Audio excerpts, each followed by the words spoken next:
when Stephanie Bennett is found brutally raped and murdered in her Lake Lynn apartment. This is the kind of story that I think is every parent's worst nightmare. A dark cloud descends over the town of Raleigh, North Carolina.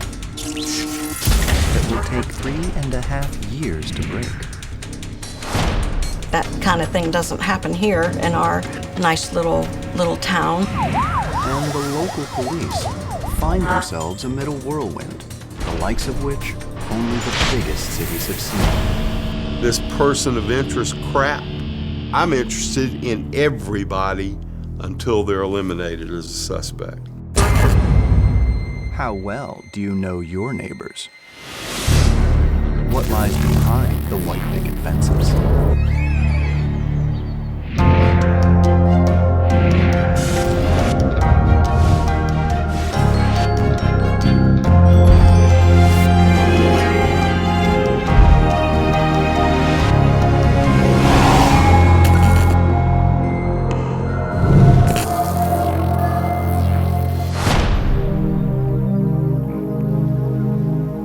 Just 9 miles to the north of Raleigh, North Carolina, is the community of Lake Lynn. It's a short drive from its big city neighbor. But the 3-mile lake, with its tree-lined paths and grassy knolls, provides the perfect jumping-off point for young people hoping to get their feet wet in the world. Lake Lynn is an area with a lot of apartment complexes. They're affordable. They are in picturesque areas around the lake. After I graduated college, I wasn't sure where I wanted to live. I knew that I didn't want to live in a big city like a New York or Washington, D.C. I didn't want to live in a small town either, so something in between. 23-year-old Deanna Powell and her stepsister, Stephanie Bennett, are more than family. They're best friends. Stephanie was a very sweet person. She was kind, fun, loving, easygoing, wouldn't hurt anyone, just a all-around nice person. It was Deanna and Stephanie's dream to one day move away from home and share an apartment in a town like Raleigh. All of the southern things that North Carolina is known for, like barbecue or sweet tea. The people's way of living is not fast-paced. People take time to wave and speak and say hello. They just wanted to get out and be on their own. And I thought that was, if that's what she wanted, that would be a good move. It appears to be just that. The girls go about their lives in the real world until the unthinkable happens. The evening of May 20th, 2002 is just another humdrum Monday night on Lake Lynn. It's nice and quiet in the girls' small apartment. Deanna is out of town and Stephanie has the place to herself. That evening, Stephanie came home from work. It was a routine day by all accounts. She talked on the phone that evening with several people, including her boyfriend at the time. Stephanie was only a month away from moving to South Carolina to live with her boyfriend, Walter. Before hanging up, Stephanie promises to fax him an apartment application for their new house first thing in the morning. And then she's off to bed with a good book.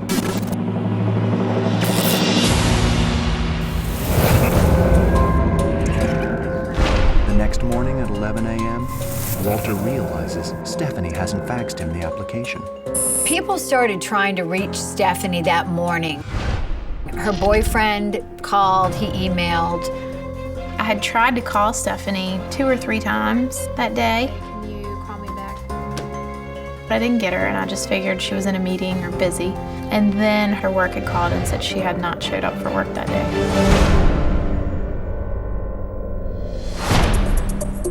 It was unlike Stephanie. I immediately knew something was wrong. Deanna calls a mutual friend in Raleigh who agrees to swing by their place to check things out. So I said, well, since you're near there, would you mind riding by and see if her car is at our apartment?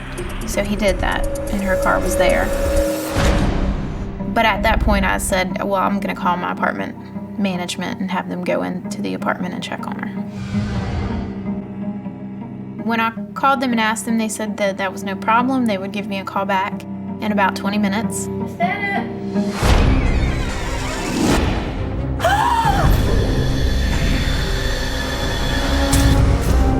20 minutes passed and they didn't call back. The apartment manager is too busy calling 911. Lieutenant Chris Morgan, a Raleigh native, is known around town as the man in the white hat. I started wearing a hat to keep my head warm in the winter and cool in the summer. Hats are good. After a while, I got very fond of my hats. Whenever we clear a big case, I buy myself a new hat, kind of a little reward. Morgan is just 2 years away from retirement. He hopes to buy many new hats before then. But first things first. I was at work, get a call from the watch commander, Morgan. He said, we've got a deceased person out at Lake Lynn apartment out there. White female, appears to be in her 20s.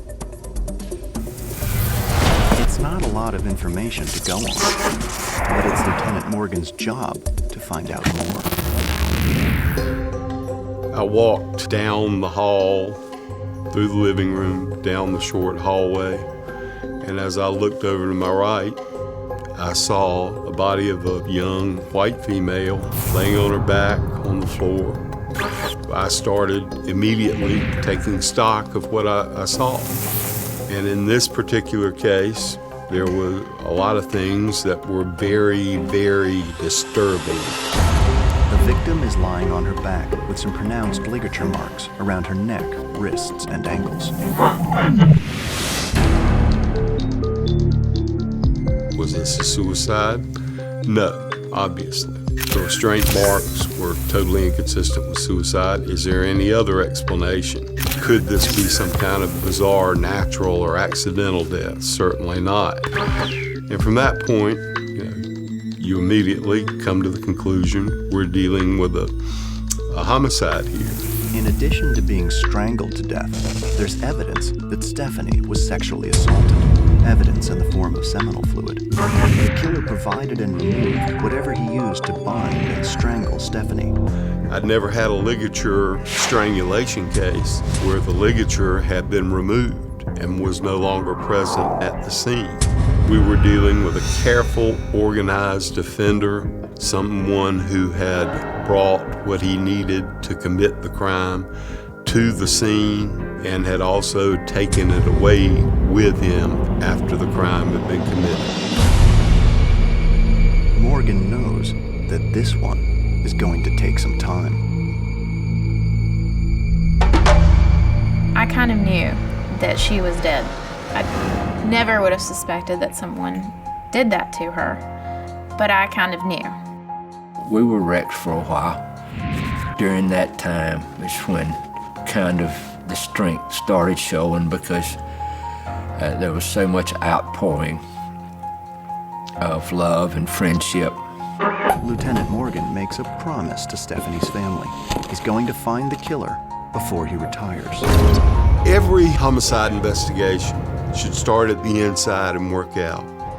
You have to eliminate family members. You have to eliminate boyfriends, girlfriends. You have to eliminate friends because most people are murdered by people that they are familiar with.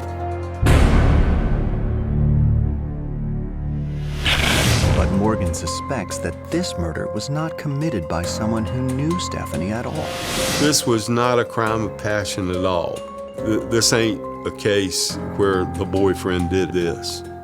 It was just cold, dispassionate. There was absolutely nothing that gave me any sense of emotion having been involved in the commission of this crime. We were dealing with a sexual sadist. But can they catch him before he strikes again? It may be next week, it may be next year, but he's not going to stop. He's going to do it again. And there's no telling who his next victim may be.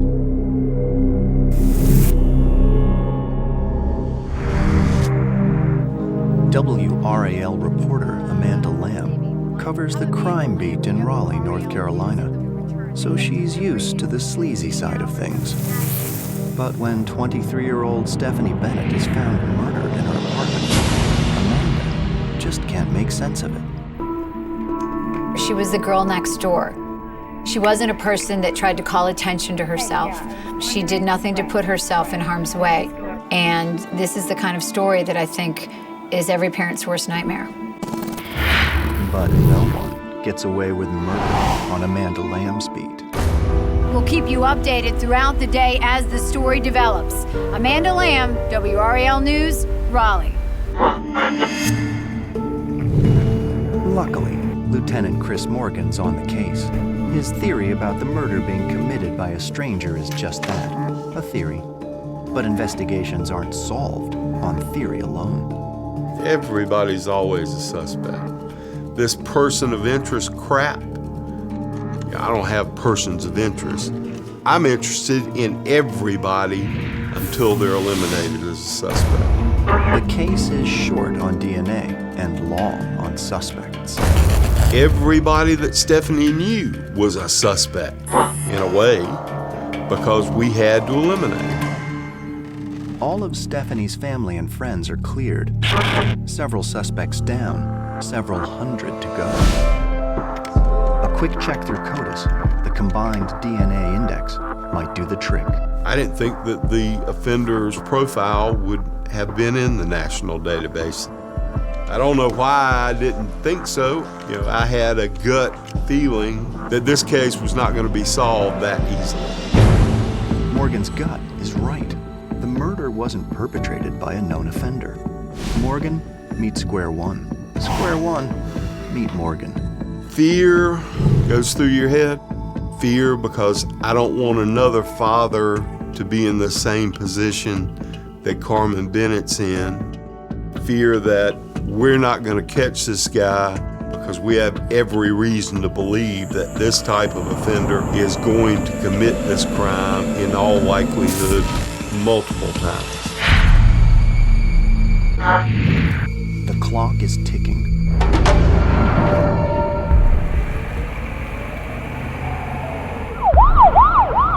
Officers hit the pavement in droves.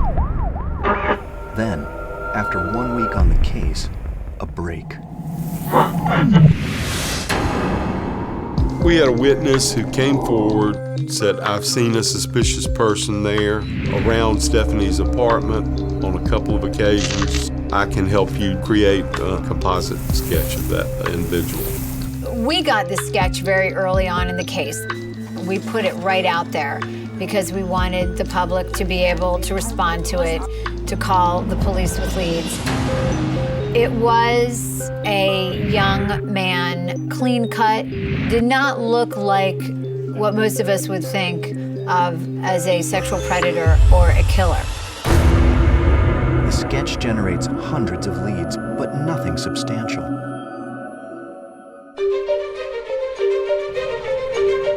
Raleigh resident Joanne Reilly sees the composite sketch in the local paper.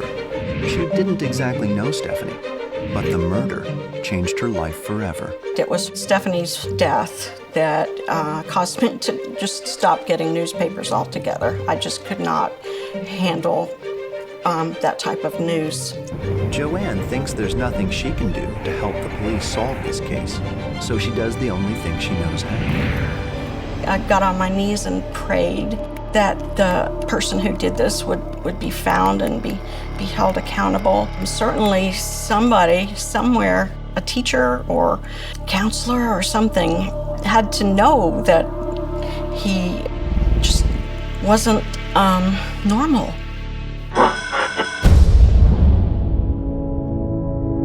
But what is normal? Joanne Reilly will soon learn that you can work side by side with a cold-hearted killer and not even know it. For now, though, it's left to the investigators to work the case through good old-fashioned police work. Stephanie's autopsy confirms what everyone already knows. Cause of death is ligature strangulation. But the suspect took the ligature with him. Who does that?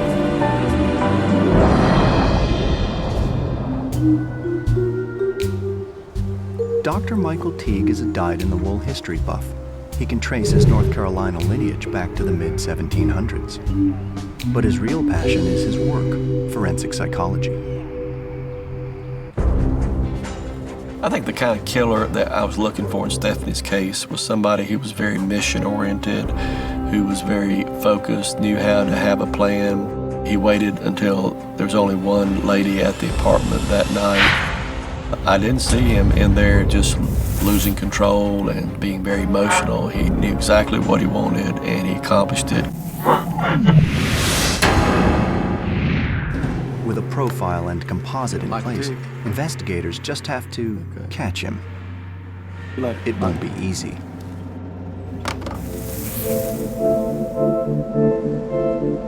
Long, hot days in Raleigh threaten to turn into long, hot weeks. And Lieutenant Morgan's current fedora is looking a little worse for wear. But then, a light bulb goes off over his head. Will it shine the light on the peeping Tom seen outside Stephanie's apartment? One of the first things that I did was grab as many detectives who were very good at conducting surveillance. And I said, if this peeper has anything to do with it, there's a good chance that he might still be out there peeping. The stakeout is on, and quickly they spot someone. One of the drug detectives observed a guy go up to an apartment building in a complex on the other side of the lake. He sees the guy go right up to the window, ground floor window of an apartment, and spend several minutes there peeping in at what was later discovered to be a young woman on the other side. He watches him move from there to another apartment where he does exactly the same thing. That's when the young narcotics detective said, okay, this is going to stop. And stop it does. The peeper, a man named Samuel Cartwell, is arrested and whisked off to the PD for processing. And Cartwell is no stranger to crime. He's a freak. He had a substantial history of misdemeanor sex offenses. He had an assault on a female. He had a couple of prior charges for peeping Tom. Has this Tom finally taken his peeping to the next level? Not all peeping Toms become stranger rapists, but just about all stranger rapists were peeping Toms. It looks like police may finally have their man. Or do they?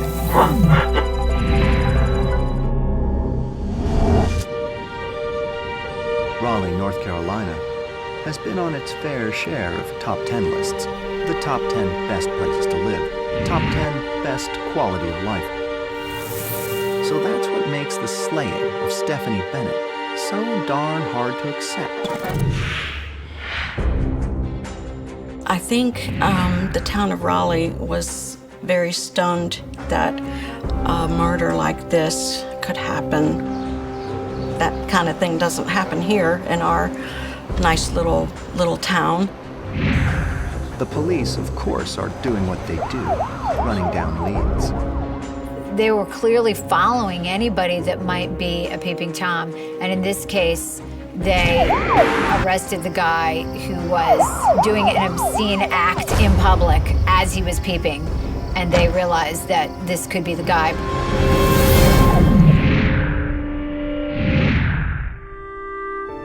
Lieutenant Chris Morgan is cautiously optimistic, but the suspect, Samuel Cartwell, doesn't really look much like their composite.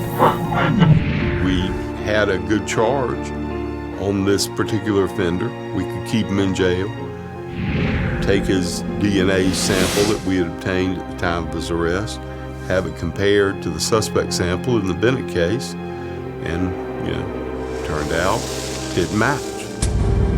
With no DNA match, this Tom is dropped as a suspect in Stephanie's murder, but he still faces charges for his peeping.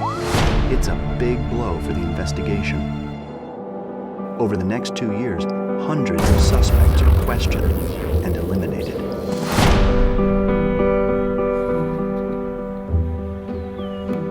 Stephanie's father, Carmon, it's a nightmare that he just can't wake up from.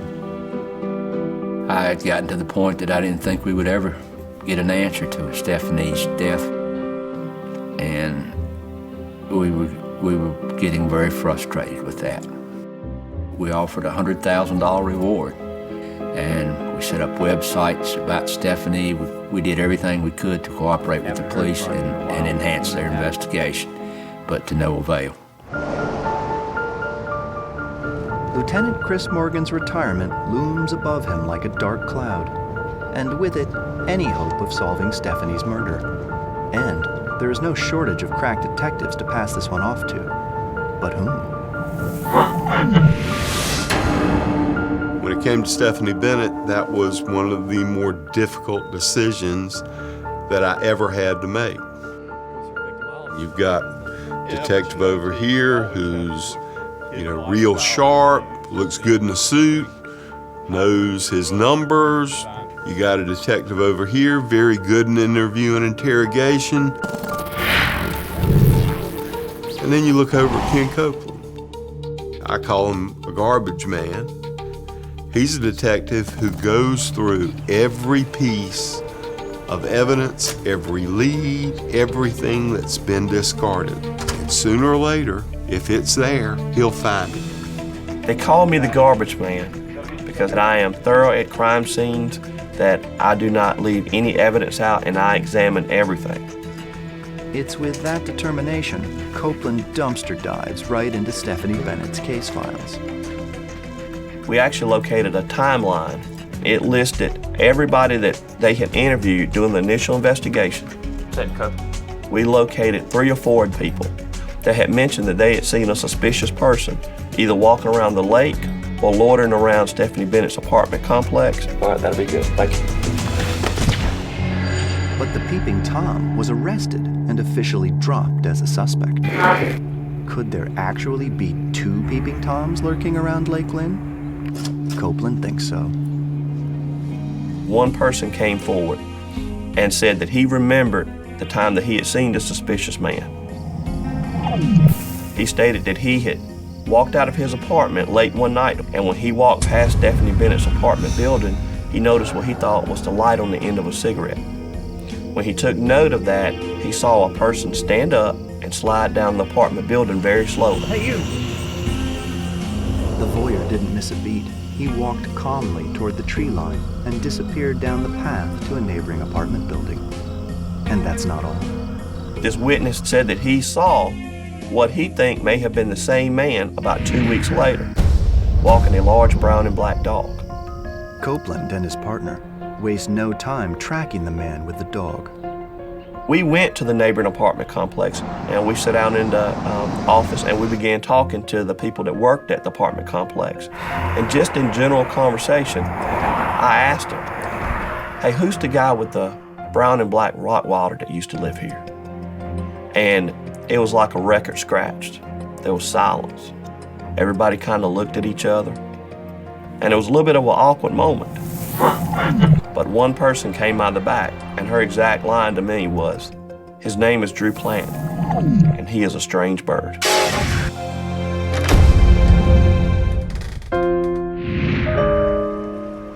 Well, wouldn't you know it, police have been looking for a strange bird. They stated that he was a recluse. He didn't socialize with people much in the apartment complex, and he had a very distinctive walk.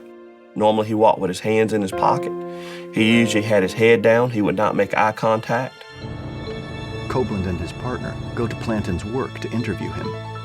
It was a kind of a large open building, and you had to walk in and ask for a person at the receptionist desk. So we walked in and asked, could we speak to Drew Planton? And she stated that she would call him down to see us.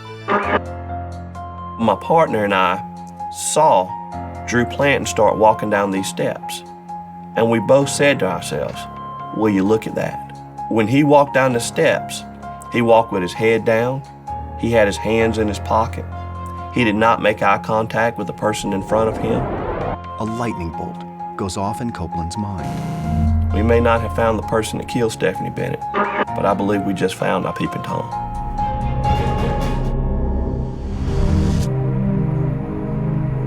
Raleigh police managed to track down the strange bird lurking around Stephanie Bennett's apartment in the days before she was murdered. A strange bird named Drew Planton. We explained that we were detectives with the Raleigh Police Department. We were investigating the Stephanie Bennett murder, at which time his demeanor changed a little bit. And at one point during our conversation, he began to shake just about uncontrollably. Drew declines to go to the police station for questioning. We arranged an appointment to go out and conduct an interview with him in his apartment the following Tuesday. It's not the ideal outcome, but it will have to do. On Thursday, May 26, 2005, Detective Ken Copeland and his partner meet Drew Planton at his apartment at 5 p.m. sharp. He denies having much knowledge of the case and misses several seemingly innocuous questions. We asked him, did he wear glasses? At which time he replied no, but we knew from his DMV records that he had a restriction on his driver's license where he had to have corrective lenses. And we asked him, had he ever been to the Bridgeport apartment complex where Stephanie Bennett lived? And he stated he had not, which witnesses had seen him walking his large dog over in that apartment complex. Copeland explains to Drew that the simplest way to get the cops off his back is to submit the tiniest little DNA sample. He refused to give one at that time. So I asked him if he felt a little bit more comfortable emailing me his response a couple of days later, at which time I gave him a business card, my email address on it. A few days later, Copeland receives a rather pleasant email from Drew Planton. Thanks, but no thanks. The lack of DNA is not a complete loss. Copeland had an ulterior motive when he asked Planton to drop him an email. In the early stages of the investigation, Stephanie's father, Carmon Bennett, set up a website in honor of his beloved daughter. That website was there to give information. It was there to receive information. However, it was also there to monitor some of the people that visited that website. As coincidence would have it, Drew Planton, who claims he knows very little about the murder, visited the site more than once. But it's not enough to warrant a warrant for his DNA. We did not have enough evidence to show that Drew Planton was in fact connected to the Stephanie Bennett case. Don't ever let it be said that you can't get blood or DNA from a stone. If Drew Planton won't submit the DNA, investigators will submit it for him. We wanted to see if we could get something that he discarded, such as a cigarette butt, maybe something that he drank from. So we did a week's worth of surveillance on his workplace. But the stakeout is a bust. After a week, investigators are unsuccessful in getting a decent sample of Planton's DNA. Detective Copeland and his team aren't ready to let this one go.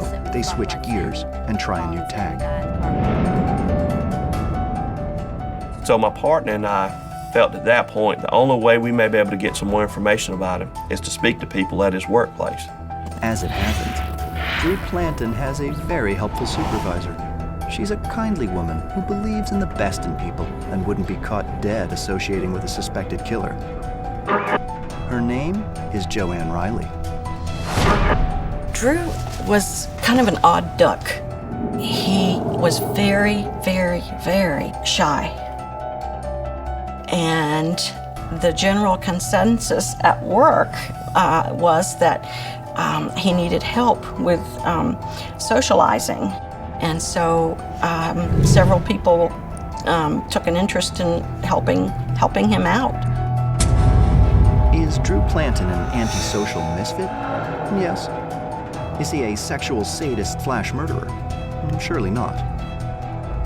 I agreed to participate in the investigation because I hoped that any little teeny thing that I could do might bring some closure, might help find the killer, even though I did not think that it would be likely that the killer would be found in my laboratory.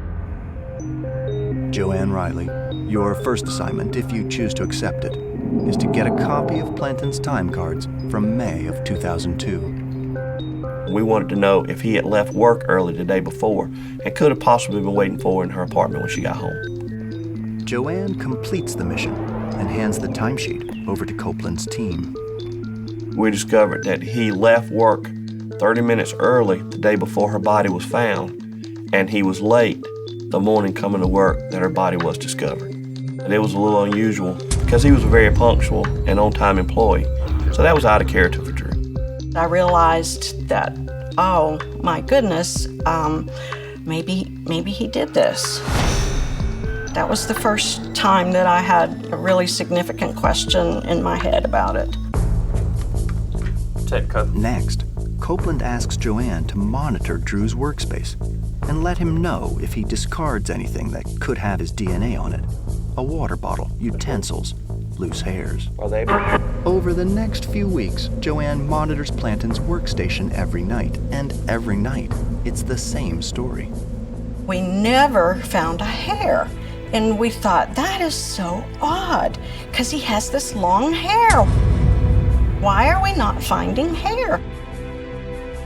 I was getting pretty nervous about things because I was really starting to feel like he was involved.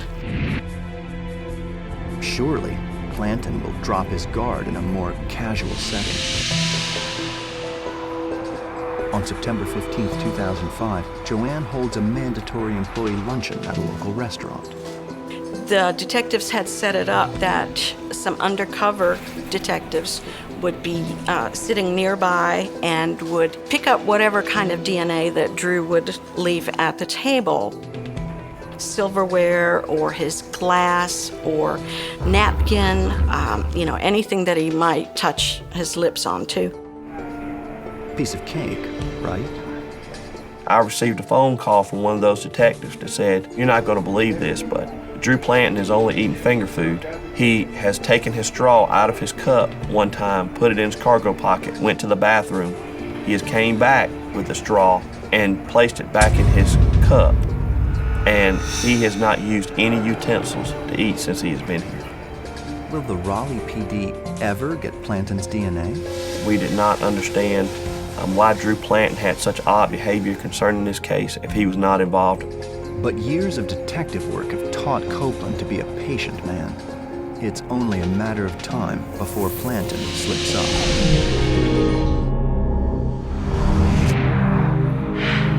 Suspected rapist-murderer Drew Planton continues to outwit Raleigh police during a sting at a local restaurant. But his odd behavior only adds fuel to investigators' fire that they're on the right track. Drew Planton finished his lunch and he went to the dessert table and he got a small bowl of banana pudding. He came back to the table and he sat there for a long time trying to figure out how to eat that banana pudding without using a utensil. He could not. So he picked up his fork, he took 2 small bites, and then he put that fork under the table and he tried to clean it. We'll just see about that. When Planton leaves, police confiscate the fork and send it to the crime lab. Will the proof be on the pudding fork? Well, the lab agent with the State Bureau of Investigation let me know that he had matched 6 out of the 13 markers to the DNA obtained from the Stephanie Bennett crime scene. It's a partial match, but investigators will need to match 13 out of 13 markers to get a conviction.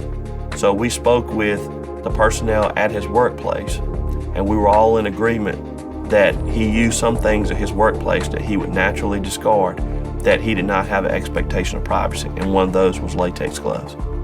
Drew always wore a certain pair of gloves whenever he had to test a certain product that we tested. They were out of date and so out of style, and they were just Drew's gloves. On October 17th, Joanne assigns Planton a task that will require him to use his gloves. For the first time in months, Drew doesn't suspect a thing. After Drew put the gloves back in the cabinet, the gloves sat in there for the rest of the day. That evening, the SBI came back and retrieved the gloves.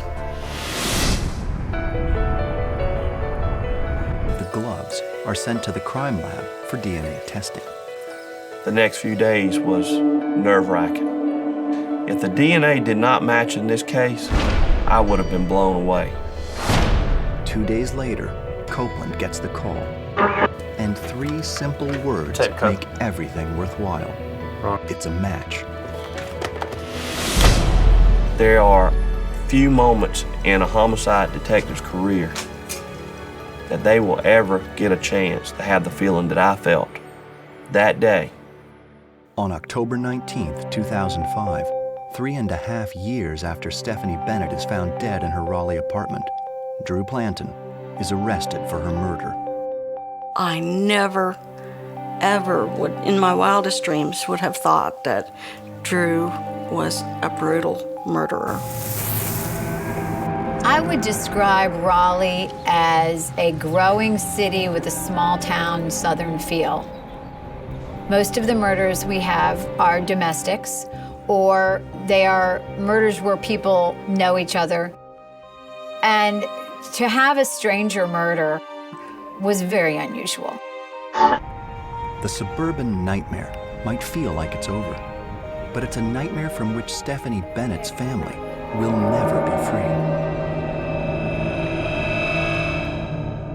And when he was arrested, it brought back, not that the pain ever went away, but it really made it even worse at that moment.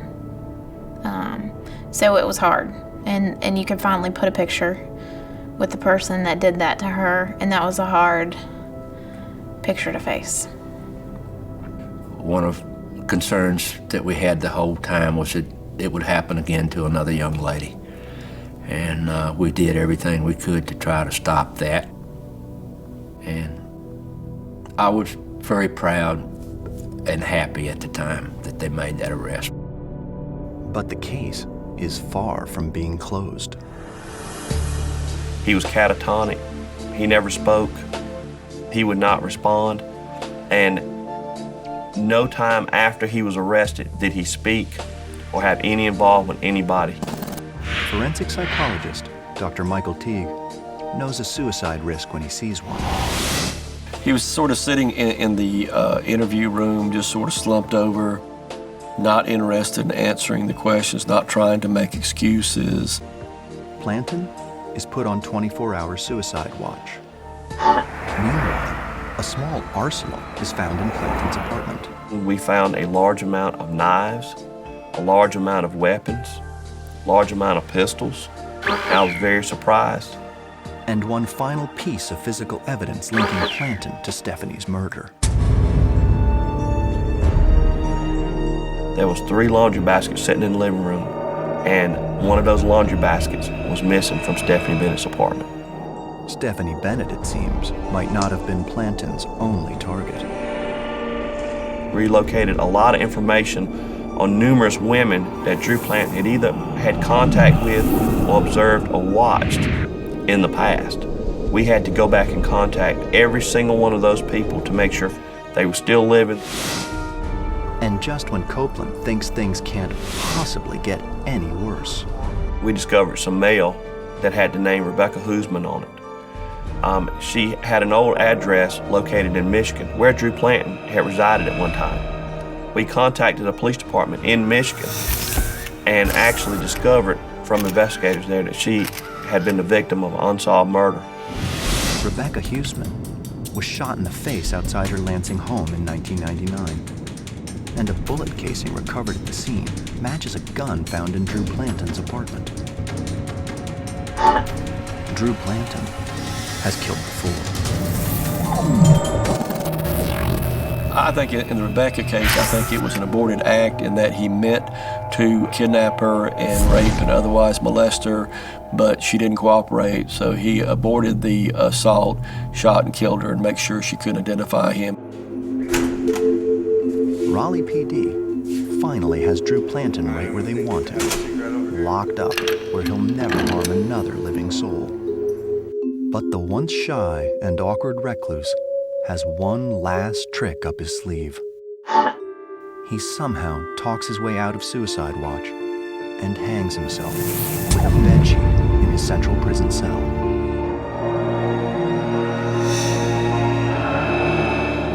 I was very mad when Planton committed suicide. He controlled my daughter's life, and he controlled his own destiny.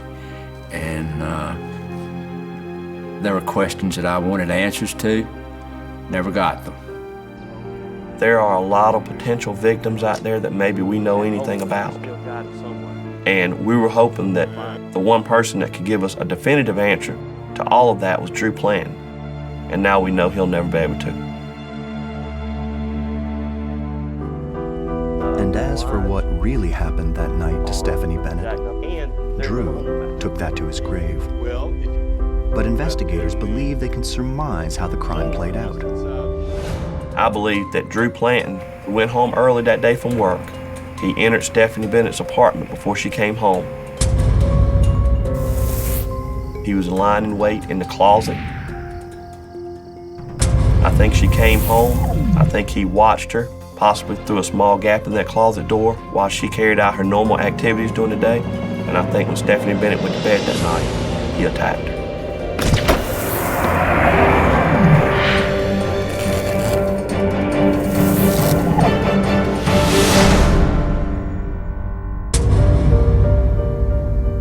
Drew Planton's demise is a bittersweet victory for Lieutenant Chris Morgan, who retired before Planton was captured.